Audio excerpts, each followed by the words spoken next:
রমজানকে স্বাগত জানিয়ে রেলি হয়েছে এবং প্রত্যেকটা হলে ঢাকা বিশ্ববিদ্যালয়ের আমরা এখন দাঁড়িয়ে আছি মাস্টার্স অ্যাসোসিয়েশন হলের সামনে।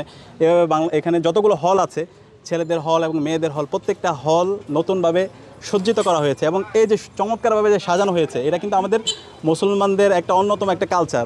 সকল মানুষ তাদের অধিকার ফিরে পেয়েছে, তারা তাদের ধর্ম চর্চা করতে পারছে, তাদের কেউ কোনো ধরনের হস্তক্ষেপ করছে না।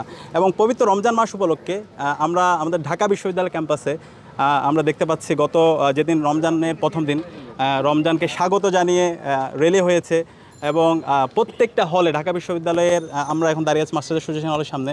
এভাবে এখানে যতগুলো হল আছে, ছেলেদের হল এবং মেয়েদের হল, প্রত্যেকটা হল নতুনভাবে সজ্জিত করা হয়েছে এবং এই যে চমৎকারভাবে যে সাজানো হয়েছে, এটা কিন্তু আমাদের মুসলমানদের একটা অন্যতম একটা কালচার। রমজান মাস শুধুমাত্র ধর্মকর্ম, শুধুমাত্র এটা আমাদের মানে এটা যেমন আমাদের একটা কাজ, এর পাশাপাশি আমরা যদি দেখি সুলতানি আমলে এই রমজানের যে হচ্ছে প্রত্যেকটা দিনকে এটার কালচারালি এটাকে হচ্ছে সবার সামনে ফুটিয়ে তোলা হতো।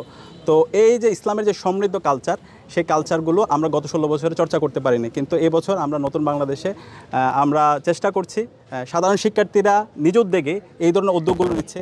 তারা প্রত্যেকটা হলকে সজ্জিত করেছে, পাশাপাশি আমরা দেখতে পাচ্ছি হাম হচ্ছে, নাত হচ্ছে, কেরাতের প্রতিযোগিতা হচ্ছে এবং সেহরিতে ইফতারিতে প্রতিযোগিতা হচ্ছে, কে কাকে সেহরি করাইতে পারে, কে কাকে ইফতার করতে পারে।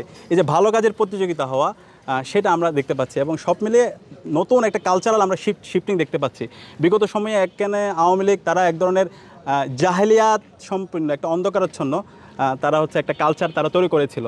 তো সেই জায়গায় ইসলামের যে সমৃদ্ধ কালচার আছে, সেই কালচারগুলো আমরা আমাদের শিক্ষার্থীরা, সাধারণ শিক্ষার্থীরা আজকে তারা বিভিন্নভাবে আয়োজনের মাধ্যমে তারা ইসলামের সুন্দর কালচারগুলোকে জাতির সামনে তুলে ধরছে এবং এই কালচারটা এখন ঢাকা বিশ্ববিদ্যালয় না, বাংলাদেশের প্রতিটি ক্যাম্পাসে, প্রত্যেকটা বিশ্ববিদ্যালয়ে, কলেজে, স্কুলে, মাদ্রাসায়, প্রত্যেকটা পাড়ায় পাড়ায় এই কালচারগুলো ছড়িয়ে যাচ্ছে।